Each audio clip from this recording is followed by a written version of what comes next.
설거지할 때, 운전할 때 듣는 고품격 토크쇼 서른톡 TV에 오신 걸 환영합니다. 아내가 남자와 함께 들어간 호실로 갔습니다. 아니나 다를까 문 앞에 들어서자 나직한 신음소리가 들렸는데요. 심호흡을 하고 문을 두드리자 안에서 누구세요? 라는 신경질적인 남자 목소리가 들렸습니다. 모텔 주인인데 욕실에 물이 새서 아래층이 물바다가 됐습니다. 정말 죄송한데 잠깐만 문을 열어주시길 바랍니다. 라고 했습니다. 남자는 욕설을 섞어 투덜거리더니 5분쯤 지나 문을 열었습니다. 저는 남자 얼굴을 동영상으로 촬영하며 바로 방 안으로 들어갔습니다. 갑작스러운 들이닥침에 남자는 놀랐는지 화를 내며 저를 제지했는데요. 그런 남자를 밀어내고 방에 들어가자 저는 믿을 수 없는 모습을 보게 되었는데요. 나체로 누워있는 아내와 그리고 더 충격적인 게 옆에 있었습니다. 오늘 사연은 네이버의 한 불륜 피해자 모임 카페에서 발견한 사연으로 카카오톡 오픈 채팅으로 바람을 피우던 아내가 진짜 말하기도 좀 어지러지랍니다. 아무튼 막장입니다. 본격적인 영상 시작 전 구독과 좋아요 그리고 알람 설정 부탁드리고 지금 사연 시작하겠습니다. 안녕하세요. 원주에 살고 있는 40대 후반 남성 주연준입니다. 최근 아내가 남자 2명과 성행위를 하다 적발되어 큰 고통을 겪고 있습니다. 머리로는 이혼이 맞다고 생각하지만 복잡한 부분이 있어 고민입니다. 부디 여러분의 조언을 듣고 싶습니다. 어제 글을 쓰니 상황 설명을 부탁하는 분들이 많았는데요.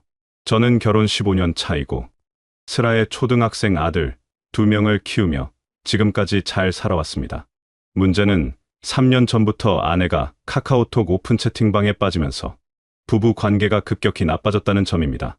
사실 제가 인터넷에 밝지 않아 오픈 채팅이 뭘 하는 곳인지 잘 몰랐습니다. 그냥 같은 취미 생활을 하는 사람들이 모이거나 블로그 같은 걸 같이 공부하면서 재테크를 준비하는 정도로만 알고 있었습니다. 그런데 1년 전쯤부터 이상한 낌새를 느끼기 시작했습니다. 하루는 아내가 술에 완전히 취해 거의 인사불성으로 밤늦게 집에 온 적이 있었는데요. 제가 디자인 회사에 다녀 일이 많아지면 철야를 할 때가 있습니다. 원래 토요일 오후에 집에 들어올 예정이었는데 생각보다 일이 일찍 끝나 금요일 저녁에 집에 왔습니다. 여름방학이라 아이들은 태권도 학원에서 캠핑을 갔고 아내는 친구들을 만나고 온다고 했죠. 너무 피곤해서 집에 도착하자마자 아내에게 집에 왔다는 말도 못하고 잠이 들었습니다. 한참 자다 갑자기 눈이 떠져 보니 새벽 1시였습니다. 그런데 아내는 그때까지도 집에 오지 않았더군요. 무슨 문제가 있나 싶어 전화를 했지만 받지 않았고 그렇게 뜬 눈으로 기다리다 보니 새벽 3시가 넘어서야 아내가 도착했습니다. 집에 들어오는 아내에게 화를 내려다가 순간 당황의 말도 못했습니다. 처음 보는 짧은 치마에 화장도 술집 여자처럼 진하게 하고 완전히 술에 취해 들어오더군요. 저를 보더니 깜짝이야 자기야. 언제 왔어? 나 친구들하고 놀다가 좀 늦었네. 라고 말하며 한참 횡설수설하다 침대에 누워 잠들었습니다. 그때 느낌이 좋지 않았습니다. 일단 아내가 저를 자기라고 부르는 것도 어색했고 평소에 저렇게 다니는 사람이 아니었기에 의심이 생겼습니다. 그래서 자고 있는 아내의 휴대폰을 뒤져봤습니다. 아니나 다를까 어떤 남자와 카톡을 주고받았는데 거의 애인이 되기 직전인 모습이었습니다. 남자는 아내에게 매일 연락했고 아내 역시 거절하지 않고 거의 하루 종일 연락을 하더군요. 카톡 내용을 살펴보니 같이 잠을 잔다거나 성적인 행위가 있었다는 직접적인 내용은 없었습니다. 하지만 전체적인 톤은 연애하는 사람들의 대화였습니다. 예를 들면 오늘 파스타 만들었는데 완전 대성공. 우와, 그런 것도 만들 줄 알아요? 나 요리 잘함 크크 먹어보면 깜짝 놀랄걸? 얼마나 맛있는데? 크크? 빚만 아니고 파는 것보다 맛있어. 나 예전에 파스타 집에서 일했었음. 나도 먹어보고 싶어. 나도 먹여주고 싶어. 게다가 더 기가 막혔던 건 아내가 들어가 있는 카카오톡 오픈 채팅방이 한두 개가 아니었다는 점입니다. 단순 재테크나 취미 공유 방도 있었지만 기혼자 모임이라는 방에도 들어가 있더군요. 그 대화를 보니 아내는 모르는 남자들을 오빠라고 부르며 온갖 아양을 떨고 있었습니다. 오빠, 나 오늘 완전 외로움? 유유. 외로우면 만나줄까? 만나줄까는 뭐야? 크크 재수 없어? 크크? 내가 맛있는 거 사준다 나와.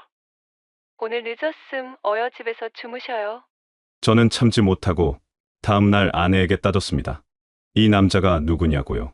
술이 덜 깨서 짜증을 내던 아내는 잠시 후 벌떡 일어나 왜 자기 휴대폰을 받느냐며 지랄지랄하더군요. 저는 참지 못하고 어젯밤 어디서 무엇을 했는지 물었습니다. 아내는 친구와 둘이 술을 마셨다고 했습니다. 그래서 그 친구에게 전화해 보라고 맞는지 확인하겠다고 하니 자신 있게 전화하더군요. 서연아, 나 어제 밤늦게까지 술 마신 거. 너랑 마신 거 맞잖아. 남편이 나 의심한다. 어우, 죄송해요. 제가 요즘 힘든 일이 있어서 수영이 데리고 너무 오래 있었네요. 다음에는 이런 일 없도록 하겠습니다. 죄송해요. 너무 자연스러운 대화라 저는 할 말이 없었습니다. 그래도 다음에는 너무 늦게까지 술을 마시지 말라고 하고 카카오톡 오픈 채팅은 이제 그만하라고 했습니다. 아내도 사과하며 자기도 그렇게 늦게까지 마신 줄 몰랐다면서 다음에는 조심하겠다고 했습니다. 그리고 기혼자 방은 그냥 궁금해서 들어가 봤을 뿐이고 거기 있는 사람들은 한 번도 만나본 적이 없다고, 제가 봤던 채팅도 그냥 게임하듯 장난이었다며 이해 안 하다고 방을 나가겠다고 했습니다. 하지만 저는 아내를 믿지 않았습니다. 여자친구와 둘이 술을 마시는데 그렇게 꾸미고 나간다는 게 말이 안 됐거든요. 그때부터 시간을 들여 아내를 관찰하기로 마음먹었습니다. 그 일이 있고 한동안 아내는 마치 아무 일도 없었던 것처럼 예전 모습으로 돌아간 듯했습니다. 오히려 더 살갑게 굴고 아침에는 일찍 일어나 아이들 도시락을 싸주고 저녁에는 제가 좋아하는 요리를 주는 등 가정적인 모습을 보였습니다. 그래서인지 저도 점점 그날 밤 일을 잊어갔습니다. 하지만 그것도 잠시, 한 달쯤 지났을까요? 또다시 그 서연이라는 친구를 만나러 나간다고 하더군요. 이번에는 좀 달랐습니다. 전과 달리 미리 말하고 어디서 만나는지 자세히 설명했고 안심시키려는 듯 그 친구와 함께 찍은 사진을 수시로 보내주었습니다. 가끔은 서연이와 통화도 시켜주었습니다. 여보, 서연이랑 있어. 통화 좀 할래? 하며 자연스럽게 전화를 바꿔주곤 했죠. 서연이도 형부, 수영이랑 맛있는 거 먹고 있어요. 걱정 마세요. 하며 밝은 목소리로 통화하곤 했습니다. 아내가 이렇게까지 신경 써 주니 솔직히 조금씩 마음이 놓이기 시작했습니다. 더군다나 서연의 남편과도 예전에 몇 번 같이 식사하고 술을 마신 적이 있었기에 평범한 가정으로 알았습니다. 그렇게 또 몇 달이 흘렀고 일상이 평화로워지면서 저도 모르게 경계가 풀어졌나 봅니다. 겨울이 되었을 때 아내가 서연과 다른 친구 한 명과 함께 제주도로 2박 3일 겨울 여행을 다녀오겠다고 했습니다. 크게 의심하지 않았습니다. 물론 완전히 마음이 놓인 건 아니었지만 서연도 같이 가고 또 다른 여자 친구도 있다고 하니 그러려니 했습니다. 자기야, 걱정 마. 여자들끼리 맛있는 거 먹고 관광하고 올게. 애들은 잘 부탁해. 아내는 여행 내내 SNS에 사진을 올리고 저한테도 수시로 사진을 보냈습니다. 관광지에서 찍은 사진, 맛있는 음식을 먹는 사진, 숙소에서 찍은 사진까지 정말 여자들끼리 좋은 시간을 보내는 것처럼 보였습니다. 저도 그제서야 완전히 믿음이 생겼습니다. 하지만 그 믿음은 오래가지 못했습니다. 3월쯤 날씨가 풀리기 시작할 무렵 가족들과 동해에 있는 펜션에서 주말을 보내기로 했습니다. 오랜만에 가족 여행이라 아이들도 신났고 아내도 즐거워하는 것 같았습니다. 저녁에는 아이들이 일찍 잠들어 오랜만에 아내와 둘이 이런저런 이야기를 나누며 술을 마셨습니다. 평소에는 과음하지 않는데 그날따라 이야기가 잘 통해서인지 생각보다 많이 마셨습니다. 아내도 꽤 취한 것 같아 먼저 재워주고 저도 곧 자려 침대에 누웠습니다. 그때였습니다. 아내의 휴대폰에서 소리 없이 불빛이 반짝이는 걸 봤습니다. 보통 같으면 그냥 넘어갔을 텐데 그날따라 왠지 이상한 느낌이 들었습니다. 휴대폰을 켜보니 카카오톡에는 아무런 알림도 없더군요. 방금 전까지 불빛이 깜빡였는데 말이죠. 이상함을 느껴 이것저것 살펴보다가 우연히 모음이라는 이상한 이름의 아이콘을 발견했습니다. 눌러보니 지문 인식을 요구하더군요. 순간 등줄기가 서늘해졌습니다. 쓰는 앱들은 다 알고 있었는데 이건 처음 보는 거였거든요. 게다가 지문 인식이라니 뭔가 숨기고 싶은 게 있다는 의미 아닐까 싶었습니다. 망설임 끝에 술에 취해 잠든 아내의 엄지손가락을 조심스레 대보았습니다. 그리고 마주한 건 충격 그 자체였습니다. 그건 단순한 앱이 아니라 스마트폰의 보안 폴더 기능이었습니다. 겉으로는 평범한 앱처럼 보이게 해놨지만 실제로는 별도의 카카오톡 계정을 운영할 수 있는 숨겨진 공간이었죠. 손이 떨리기 시작했고 직감적으로 느꼈습니다. 큰일이 벌어졌구나. 보안 폴더를 열어보니 끔찍한 현실이 펼쳐졌습니다. 안에는 카카오톡 오픈 채팅은 물론 네이버 밴드까지 가입해 수많은 남자들과 대화를 나누고 있었습니다. 특히 충격적이었던 건 네이버 라인으로 서연과 나눈 대화였습니다. 읽어보니 그동안의 모든 것이 연극이었다는 걸 알게 됐습니다.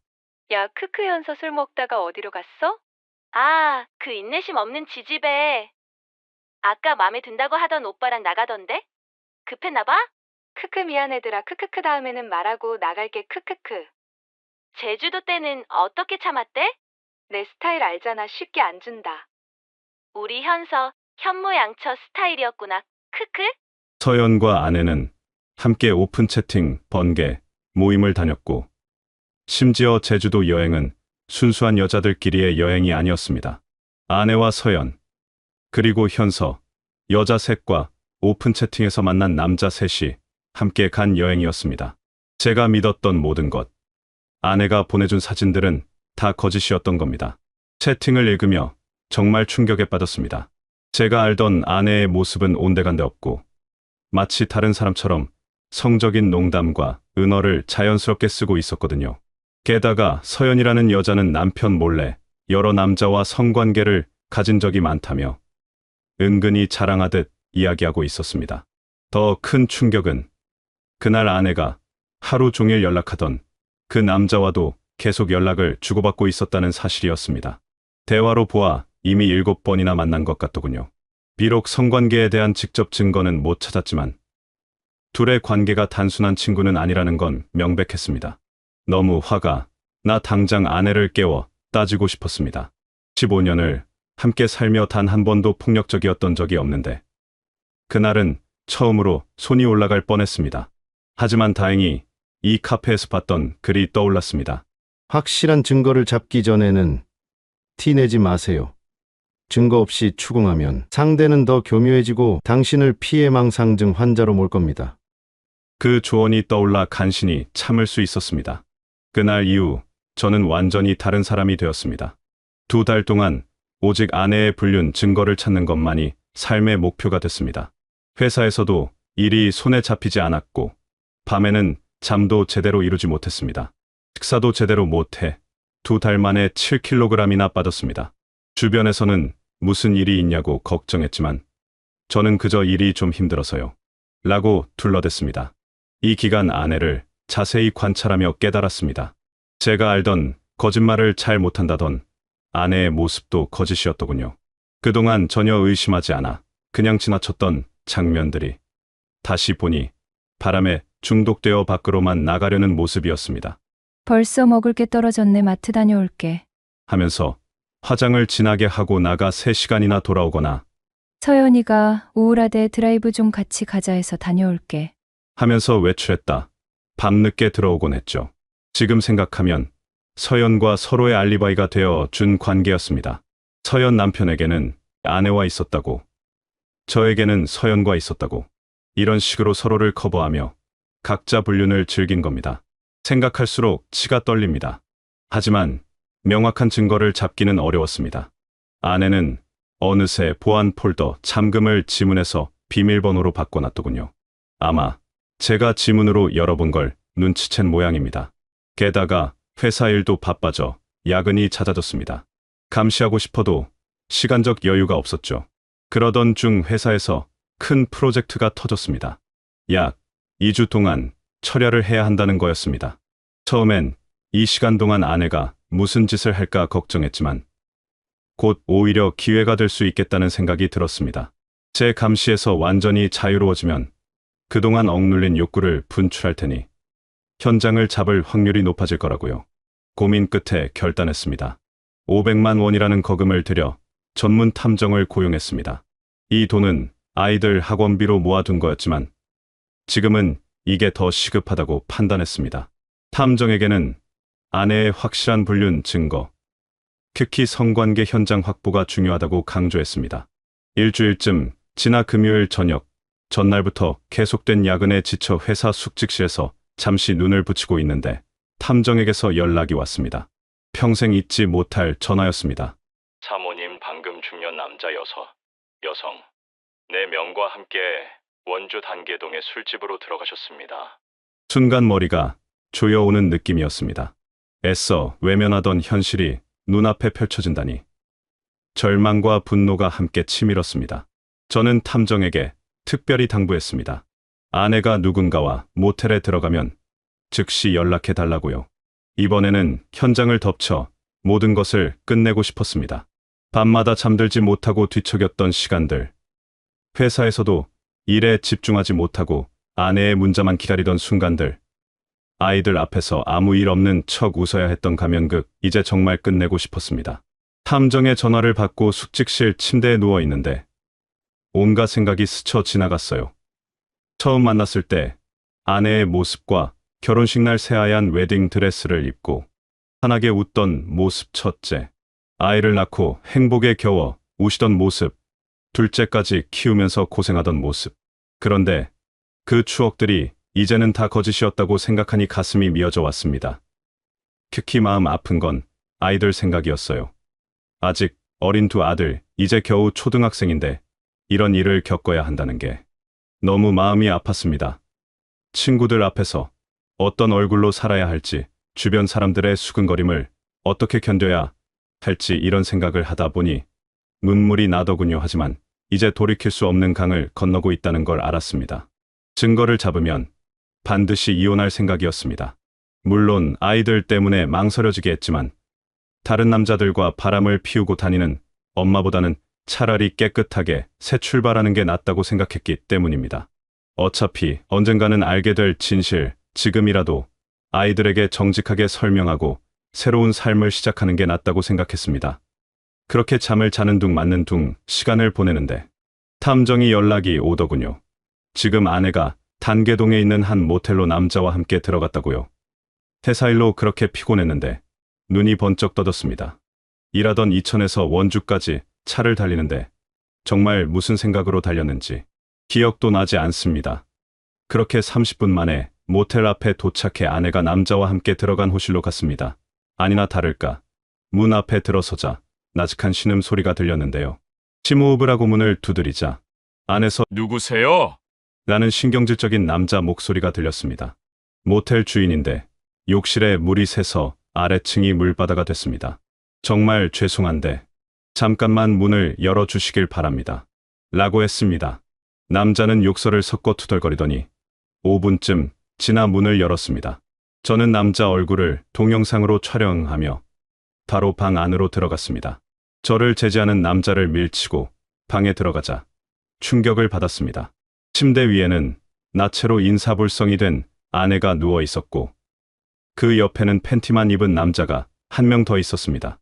아내는 한 사람과 성행위를 한 게 아니라 동시에 2명과 성행위를 한 것이었습니다. 세상이 빙글빙글 돌며 어지러웠고 그 남자들은 제가 누군지 눈치채자 옷도 제대로 못 입고 도망쳤습니다. 쫓아갈 힘도 없어 멍하니 서 있었고 침대에 벌거벗고 누운 아내를 내려다보며 한참을 울었습니다. 깨워서 옷을 입히려 했지만 술을 너무 마셨는지 헛소리만 하고 일어나지도 못했습니다. 결국 아내를 두고 집으로 돌아와 현관, 비밀번호를 바꾼 뒤 아이들을 데리고 속초에 있는 친정에 갔습니다. 다음 날 점심쯤 아내에게서 전화가 왔습니다. 집 문이 안 열리는데 혹시 당신 현관문 비밀번호 바꿨어? 그래, 내가 바꿨다. 갑자기 왜? 그리고 애들 집에 없는 거야? 왜 문 두드려도 아무 소리가 안 들리지? 이제 애들 볼 생각하지 마라. 아니, 갑자기 왜 이러는지 말을 하고 화를 내야지. 내가 뭐 잘못한 거 있어? 너 어제 집에 안 들어오고 뭐 했어? 여보, 내가 진짜 미안해. 서연이가 좀 안 좋은 일이 있어서. 같이 술을 마셨는데 좀 더 있고 싶다고 해서. 숙소에서 같이 술 마셨어. 내가 서연이한테 전화 좀 해달라고 할게. 그래. 서연이가 그렇게 중요해. 초등학생 애들을 집에다 놓고 모텔에서 밤새 술을 마셨다고? 아니, 나도 원래 잘안 그러는데. 그래, 원래는 남자 새끼 하나한테만 대주는 스타일인데 어제는 서연이가 슬퍼해서 남자 새끼 둘한테 대준 거야? 아니, 여보, 그게 무슨 말이야? 너 오늘 모텔에 일어나니까 혼자 있었지? 이 정신 빠진 년이 평소에 남편을 얼마나 호구를 봤으면 쓰리썸을 처하고 다녀. 너 각오해.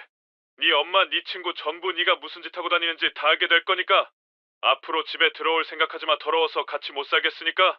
그렇게 전화를 끊고 아내는 3시간이 넘게 전화를 했습니다. 저는 계속 받지 않았고요. 결국 문자가 한 통 왔습니다.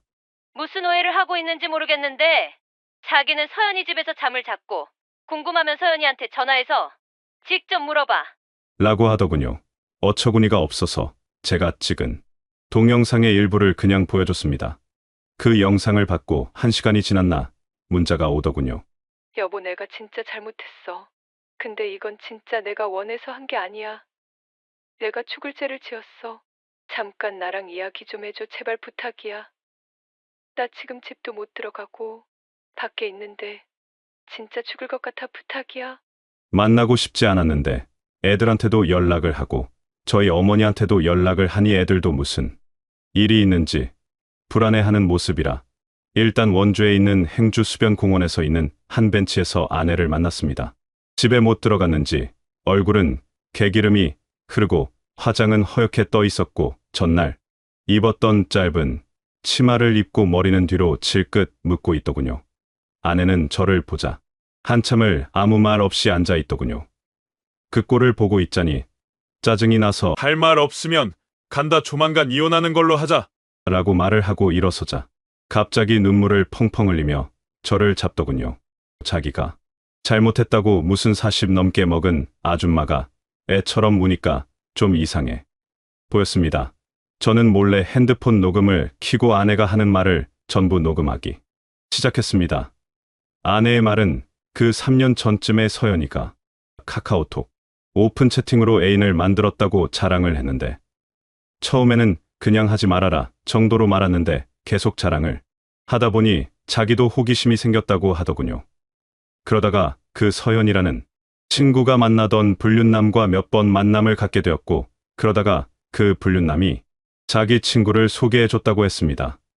그 새끼가 그럼 그때 너랑 하루 종일 연락을 했던 남자냐고 물어보니 한숨을 쉬며 서연이가 소개해준 그 남자는 몇 번 만나다가 헤어졌고 연락하던 남자는 오픈 채팅방 재테크 방에서 알게 된 사람이라고 하더군요.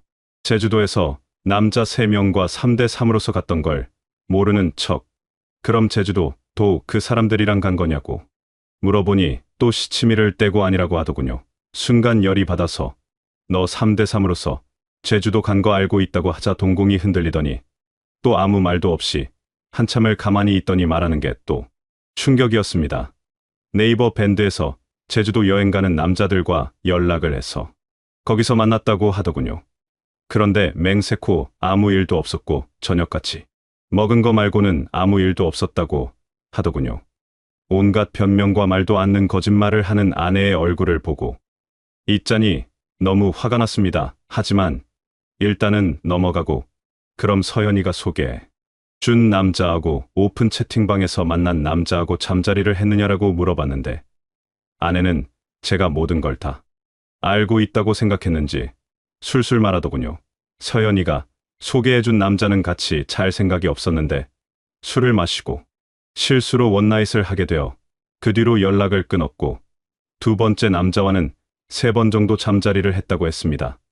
어디서 했냐고 하니 기억이 잘 안 난다고 해서 화를 내니 제가 출근하고 애들이 초등학교를 간 시간에 모텔에서 대시를 했다고 하더군요. 그 사람들이 내가 유부녀인 걸 알고 있냐고 했더니 두 사람 다 알고 있다고 이야기를 했습니다. 증거가 있냐고 하니 자기가 채팅한 내용을 지워서 찾아봐야 한다고 하더군요. 마지막으로 너랑 쓰리섬 했던 남자들은 누구냐고 물어보니 또 큰 소리로 엉엉 울면서 하는 말이 자기는 그 사람들하고 쓰리섬 한 줄도 몰랐다고 합니다. 그냥 술을 마시다가 갑자기 필름이 끊어졌고 눈을 떠보니 모텔이 있다고 하더군요. 또 거짓말을 한다고 생각해서 모텔 입구에서 녹화한 신음 소리를 들려주며 이게 필름 끊긴 사람이 낼 소리냐고 하니 자기는 진짜 모든 걸 걸고 기억이 안 나고 섹스를 할 생각도 없었다고 하더군요. 그래서 그럼 그 남자들이 너를 성폭행한 거냐라고 물었더니 그런 것 같다라고 하더군요. 그 말이 맞는지 아닌지 확인을 하려면 경찰서에 성폭행 신고를 해야 하는데 할 생각이 있냐고 물으니 한참을 아무 말 없이 있던 아내가 알겠다고 하더군요. 그리고 그 다음날 경찰에 성폭행 신고를 했습니다. 지금 검찰 조사 중인데요. 저쪽에서 주장하는 건 합의 한 성관계라는 아내는 아니라고만 주장합니다. 문제는 아내가 채팅을 전부 지우는 바람에 포렌식을 해도 증거가 잘 안 나오는데 반해서 저쪽은 남자가 모텔에 데려가는 중간중간 녹음을 했는데 아내가 같이 모텔에 들어가는 걸 허락한 부분이 명확하게 녹음이 되어 있다고 하여 골치가 아픕니다.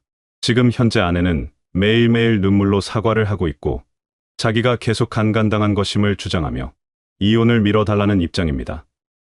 마음 같아서는 이미 다른 남자들과 성관계를 하고 연애를 했던 전력이 있기에 당장이라도 이혼을 하고 싶은데 이제 겨우 초등학교인 두 아들에게 너무 큰 상처를 주는 것 같아 매일매일 고민 속에 살고 있습니다. 아내는 매일 울면서 자신의 잘못을 인정하고 용서를 빌고 있습니다.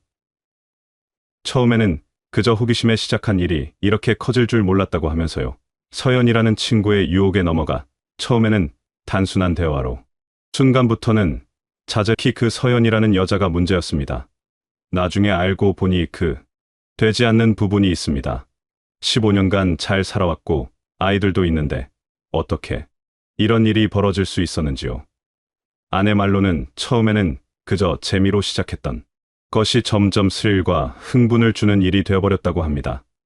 그러다가 어느 순간부터는 자제력을 잃어버렸다는 거죠. 특히 그 서연이라는 여자가 문제였습니다. 나중에 알고 보니 그 여자는 이미 여러 명의 남자들과 불륜관계를 맺고 있었고 다른 주부들도 이런 식으로 하고 있었군요. 마치 취미생활처럼 이런 일을 즐기고 있었다니 정말 이해할 수가 없습니다. 지금 검찰에서는 증거를 수집하고 있지만 상황이 아내에게 불리하게 돌아가고 있습니다. 그 남자들이 녹음한 파일에는 아내가 자발적으로 모텔에 들어가는 것처럼 들린다고 하더군요. 하지만 아내는 계속해서 술에 취해 정신이 없었고 자신의 의지와 상관없이 일이 벌어졌다고 주장하고 있습니다. 매일 밤 잠자리에 들 때마다 그날 밤의 기억이 떠올라 잠을 이루지 못합니다. 아내의 알몸이 침대에 널브러져 있던 모습, 그리고 당황해서 도망가던 남자들의 모습 모든 것이 악몽처럼 느껴집니다. 그리고 그 속에서 고통받고 있는 우리 아이들을 생각하면 가슴이 미어집니다. 아이들은 아직 어려서 정확한 상황을 이해하지 못합니다. 다만 엄마 아빠 사이가 안 좋아진 것은 느끼고 있는 것 같아요. 큰 아이는 가끔 엄마랑 아빠가 싸라고라고 물어보곤 합니다. 그럴 때마다 적당한 변명거리를 만들어 내야 하는 것이 너무나 괴롭습니다. 요즘 들어 더 힘든 건 주변 사람들의 시선입니다.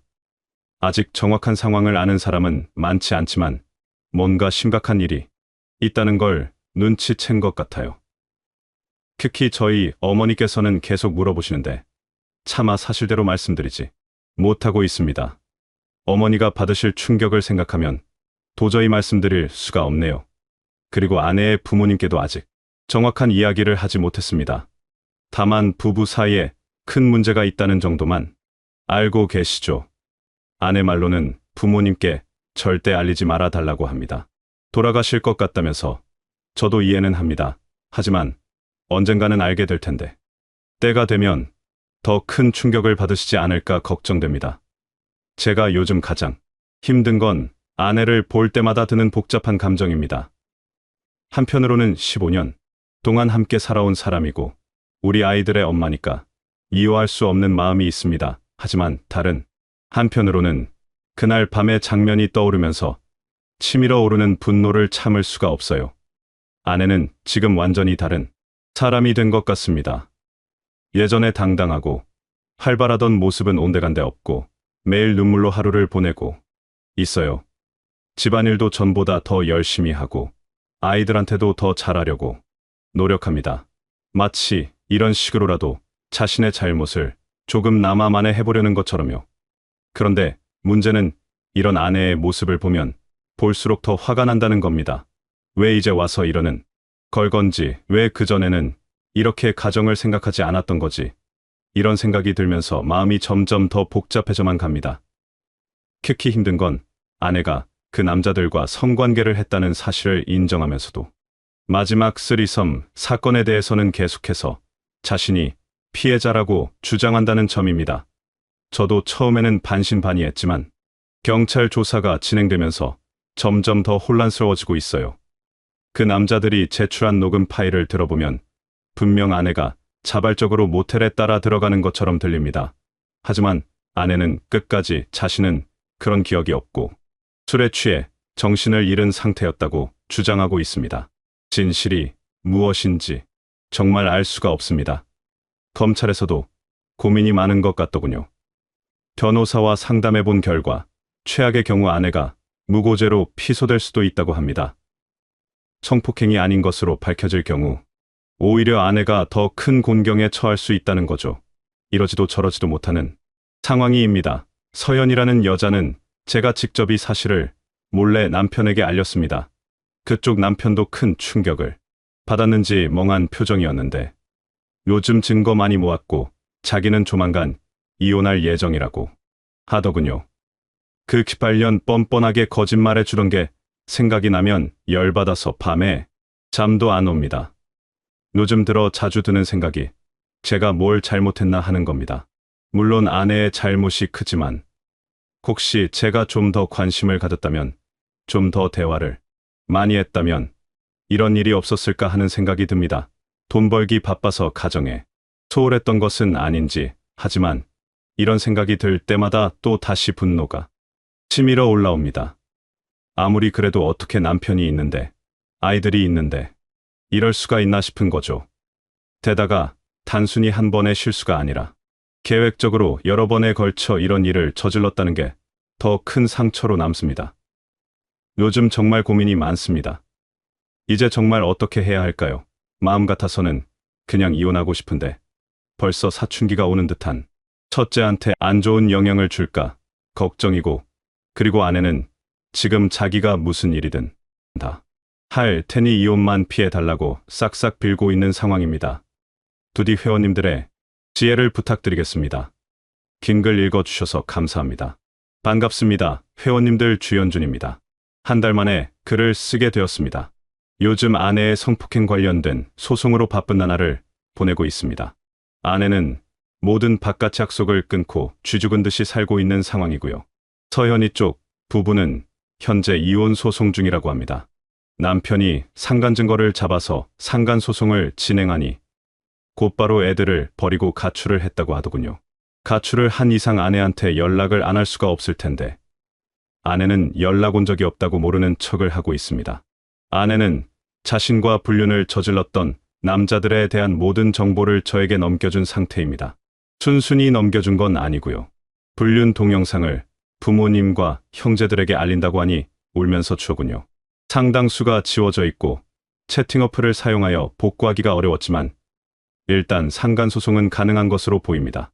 다만 열받는 건 한 번 원나잇을 하고 나서 만나지 않았다던 첫 번째 상간남에 대한 이야기는 전부 거짓말이었습니다. 둘이 불륜을 저지르다가 두 번째 불륜남과 아내가 양다리를 걸치고 있다는 걸 첫 번째 불륜남이 알게 되어 싸움이 나서 헤어진 것이었습니다. 그리고 두 번째 불륜남과 성관계도 3번이 아니었습니다. 못해도 10번이 넘어가더군요. 이 부분도 아내에게 자백을 받았습니다. 사실대로 말하면 용서 안 해줄 것 같아서 그랬다고 하더군요. 뭐래도 용서는 없는데 생각이 진짜 전응아입니다. 그리고 아내와 모텔에서 같이 있던 남자 2명 중 1명은 과거 성범죄 기록이 있는 전과자였습니다. 아마 아내의 말대로 정말 술에 약을 탄 것일 수도 있겠네요. 하지만 전혀 안타깝지는 않습니다. 이미 그전부터 다수의 남자와 불륜을 저지르고 있었고 모르는 남자들이 주는 술을 받아 처먹은 게 본인이니까요. 일단 냉정하게 계획을 세우고 있습니다. 회원님들 말씀대로 아내의 관리는 철저히 하고 있습니다.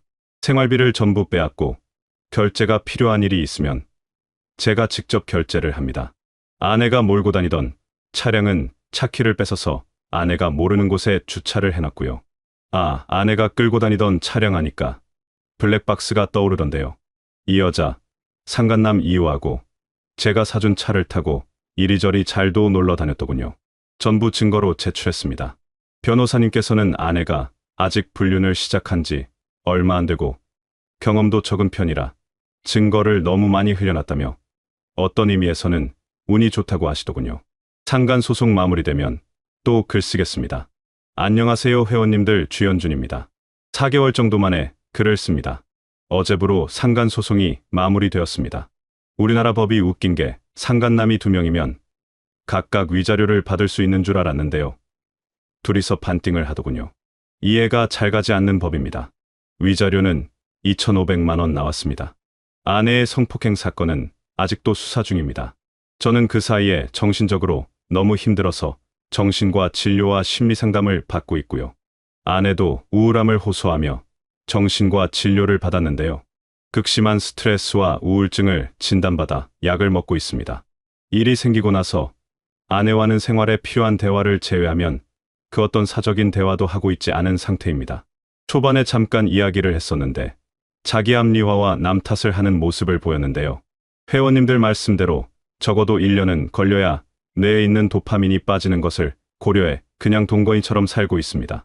아내는 제가 무관심으로 일관하니 도리어 안달이 났는지 제 관심을 끌기 위해 자꾸 이상한 짓을 합니다. 갑자기 어디가 아프다느니 이상한 사람을 봤다느니 제가 무슨 생각을 하고 있는지 모르니 답답한 모양입니다. 사실 아내를 어떻게 처리할지에 대한 계획은 꽤나 구체적으로 만들어 놓고 있습니다. 일단 성폭력 소송 결과가 나오면 그때 실행하려고 합니다. 이제는 마음이 많이 냉정해졌습니다. 또 글 쓰겠습니다. 도와주신 분들 모두 감사드립니다. 주현준입니다. 지난주 아내의 성폭행 관련 재판이 최종적으로 마무리되었습니다. 결과는 상간남 2명이 실제로 아내에게 약물을 먹여 강제로 성관계를 한 것이 인정이 되었습니다. 상간남 각각 징역 3년 4년 받았네요. 아내는 무슨 엄청난 피해자인 거 마냥 엉엉 울면서 피해자 코스프레를 엄청나게 했는데요. 그 모습이 안 입고와 한마디 했습니다. 다른 남자 2명하고는 신나게 하고 다녔는데 약 먹이고 몰래 한 건 많이 억울하고 화가 나.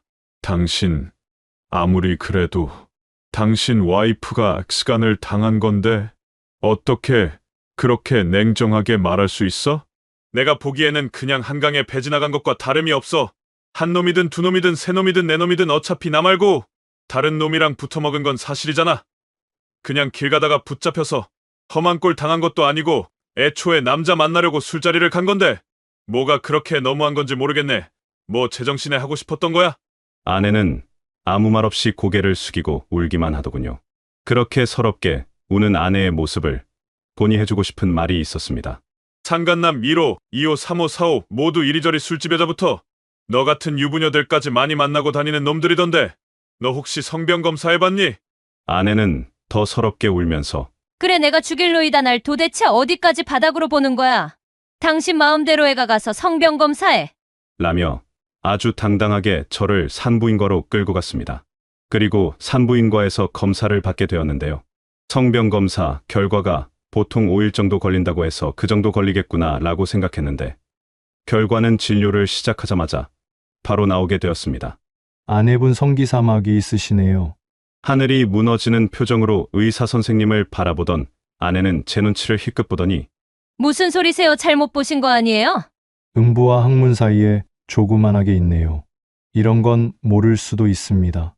너무 걱정하지 마세요. 레이저 치료하고 시간 지나면 자연적으로 소멸이 됩니다. 그렇게 아내가 치료를 받는 동안 저는 제 차를 타고 가버렸는데요. 집에 와서 바람을 쳐 피우다가 성병까지 걸린 아내와 그동안 있었던 수많은 일이 줬던 스트레스로 받은 피로도가 갑자기 몰려와 저도 모르게 정신을 잃듯 잠을 자게 되었습니다. 그렇게 한참을 자고 있는데 어디선가 부시럭거리는 소리가 들리더군요. 눈을 떠보니 아내가 짐을 싸고 있었습니다. 어디 가니? 이혼해 나하고 이제 어떻게 살겠어? 딴 남자하고 바람 피우고 쓰간 당해서 성병까지 걸린 여자하고 어떻게 살아? 내가 이 집 나갈게. 그동안 미안하고 고마웠어. 똥 싼 놈이 성낸다고 왜인지 불쌍한 척을 하는 아내를 보며 말했습니다. 그래 잘 가라. 근데 말은 똑바로 하자. 딴 남자가 아니고 딴 남자들이고 스간당해서 성병 걸린 건지 그 전 놈들하고 치다가 성병에 걸린 건지는 모르는 거잖아. 왜? 네가 사랑하는 남자들은 아니라고 믿고 싶어? 아무튼 네가 원하는 대로 이혼은 해줄게. 서류 주고받아야 하니까 어디로 가는지는 말해주고 애들한테 네가 잘 말해 충격받지 않게. 그리고 짐 쌀 때 좀 조용히 좀 해줘라. 너무 시끄럽다. 나만 나쁜 치이지? 당신은 잘못 없는 것 같아? 그래, 내가 얼마나 큰 잘못을 했길래 상간남을 4명이나 만들었을까? 지금 말하지 말고 네 부모하고 애들 앞에서 한번 까놓고 이야기해보자. 알겠지? 아내는 뭐가 그리 억울하고 원통한지 씩씩대며 한참을 노려보더니 옷가지를 싸서 나가버리더군요. 얼마 안 있어 애들이 하교를 했는데요. 엄마가 어디 여행을 간다고 알고 있더군요. 하지만 눈빛이 많이 불안해 보였습니다. 그 눈빛이 마음이 찢어지는 것 같아 그날은 아이들을 데리고 애들이 가장 좋아하는 돈가스 집에서 정말 배가 터지가 돈가스를 먹이고 마트에 가서 포켓몬 게임도 하루 종일 같이 했네요. 주현준입니다. 회사 일에 애들 케어까지 정말 정신없이 살고 있습니다. 마지막으로 글을 쓴 게 벌써 4개월 전이네요. 날씨가 많이 추워졌습니다. 제 근황 알려드리고자 글을 써봅니다. 우선 아내는 가출하고 2주일 만에 다시 집으로 돌아왔습니다. 쪽팔려서 말은 안 하는 것 같은데 장인, 장모가 어느 정도 상황을 알고 있어서 집에 못 들어오게 했고 돈도 없고 갈 곳이 없으니 집으로 기어들어오더군요. 집으로 온 이후 이혼에 대해서 차근차근 이야기를 했습니다. 집으로 돌아온 지 얼마 안 되었을 때 아내는 마지막 남은 자존심 때문인지 이혼을 하자고 했는데요. 이혼 협의를 구체적으로 하기 시작하면서 자신이 어떤 현실에 있는지 깨달았는지 서서히 이혼 이야기가 나오면 말을 이리저리 돌리더군요. 하지만 결국 협의 이혼을 하게 되었습니다. 아내가 전업주부였기에 생활비를 벌기가 어려울 것이기 때문에 양육비는 받지 않기로 했고요. 대신 재산 분할을 원룸 전세 보증금 정도만 가지고 가게 되었습니다. 아내는 현재 제가 사는 아파트 근처에 있는 원룸에서 살고 있고 원할 때는 언제든지 아이들을 보고 있습니다. 저는 마찬가지로 열심히 일을 다니고 있고요. 이제 좀 평안해졌으면 좋겠습니다. 그동안 도와주신 분들 모두 진심으로 감사드립니다. 반갑습니다. 회원님들 주현준입니다. 마지막으로 글을 쓴 지 벌써 1년 반이 되었네요. 댓글로는 간간히 제 근황을 알렸는데요. 오늘은 그냥 이혼하고 있었던 일을 천천히 써보려고 합니다. 이혼을 하고 전처는 아이들에게 평소 엄마처럼 잘 챙겨줬고 자유롭게 사는 것 같았습니다. 근처에 살다 보니 운전하고 지나가다 보면 가끔 얼굴을 볼 수 있었는데 어떤 날은 1층 불닭집에서 어떤 사람들과 웃으면서 술을 마시고 있기도 했고 또 어떤 날은 처음 보는 남자와 술집에서 이야기를 하고 있는 모습을 보곤 했습니다. 동네가 좁아서 이런저런 소문을 들었는데 뭐 남자친구가 생겼다는 것 같더군요. 예전이었다면 화가 많이 났겠지만 그냥 원래 그런 여자였구나 라는 생각을 하게 되어 무심하게 지나갔는데요. 그렇게 이혼하고 이런저런 마음을 추스리며 반년 정도가 지나고 초등학교 동창 모임을 몇십 년 만에 나가게 되었습니다. 그런데 거기서 한 여자 동창과 썸을 타게 되었는데요. 어렸을 때는 같은 동네에 살아서 친하게 지내다가 대학을 서울로 가서 결혼 생활도 서울에서 하는 걸로 알았는데 몇 년 전 남편이 바람이 나서 이혼을 하고 원주에 다시 내려와 있다고 하더군요. 저도 사실 비슷한 일을 겪었기에 이런저런 이야기를 하다가 친해지게 되었는데요. 일단 결론부터 말씀드리면 현재 행복하게 잘 만나고 있습니다. 부끄럽지만 커플링도 맞추고 아무튼 정말 행복한 일상을 보내고 있었는데요. 하루는 애들이 밤늦게까지 전처 원룸에서 밥을 먹고 놀고 있길래 데리러 갔는데 전처도 같이 나오더군요. 그냥 눈인사만 하고 애들 데리고 가려는데 전처가 안절부절 못하며 이따 잠깐 통화가 되냐고 물어보더군요. 뭔 일이가 싶어서 애들 재우고 전화한다고 했는데요. 전처 하는 말이 가관입니다. 저기 우리 애들 생각해서 다시 합치는 게 어떨까? 그게 가능하다고 생각해. 그리고 내가 보려고 본 건 아닌데 몇 달 전에 차 타고 가다 보니까 웬 남자하고 술 마시면서 신나게 데이트하던데 그 남자 당신 남자친구 아니야? 무슨 소리야? 나 이제 남자 안 만나. 그 사람은 그냥 나 재테크 동호회에서 만난 사람인데 그 사람 재혼한다고 하길래 축하해 준 거야. 하필이면 또 그걸 봤담 그 사람 그 뒤로 한 번도 안 만났어. 재혼을 해서 만났든 이혼을 해서 만났든 한 번 만났든 두 번 만났든 나는 신경 안 쓴다. 근데 진짜 궁금하다. 재혼을 하는데 왜 다른 여자랑 밤늦게까지 단둘이 술을 마시는 거야? 내 상식으로는 도무지 당신이 사는 세상이 이해가 안 간다. 아무튼 난 합칠 생각 없으니까 그렇게 알아. 당신 요즘 만난다는 그 여시 같은 여자 때문이지. 그 여자 혼자서 자식도 키우고 있다며. 지금 그 여자가 당신 왜 만나는지 모르겠어? 돈 빼먹으려고 하는 거잖아. 그리고 아빠가 다른 여자하고 다니는 거 보면 애들 교육에 안 좋아. 그리고 당신 나이가 몇인데? 내가 할 말 많은 거 알지? 더 말하지 마라. 열받기 시작하니까. 그리고 앞으로 살면서 내가 사랑하는 여자한테 함부로 말하지 마라. 설령 그 사람하고 헤어진다고 하더라도 너랑 다시 만날 일은 절대로 없다. 라고 전화를 끊었는데요. 그 뒤로도 전처는 안달이 나서 제 주변을 똥파리처럼 서성이고 있습니다. 애들 크면 이사를 가던지 해야지. 진짜 너무 피곤하네요. 회원님들 살다 보니 별일 다 겪습니다. 그래도 버티고 버티면 벌 받을 인간들은 벌 받고 받은 상처는 결국 아물게 되어 있는 것 같습니다. 모두 포기하지 마시고 최선을 다하시길 바랍니다. 또 글 쓰겠습니다. 감사합니다. 오늘 사연은 여기까지입니다. 몇 년 전부터 오픈 채팅방으로 불륜 모임을 하는 사람들이 정말 많아졌는데요. 모임 내 사람들끼리 서로 돌아가면서 짝을 하는 경우도 정말 많다고 합니다. 최근에는 그 때문에 성병이 무슨 돌림병처럼 창궐하여 서로 고소를 하는 경우도 있었는데요. 진짜 왜 그러고 사는지 모르겠습니다. 그럼 다음에도 더 흥미롭고 재미있는 영상으로 찾아뵙겠습니다. 마지막으로 구독과 좋아요 그리고 알람 설정까지 부탁드리고 지금까지 서른톡이었습니다. 감사합니다.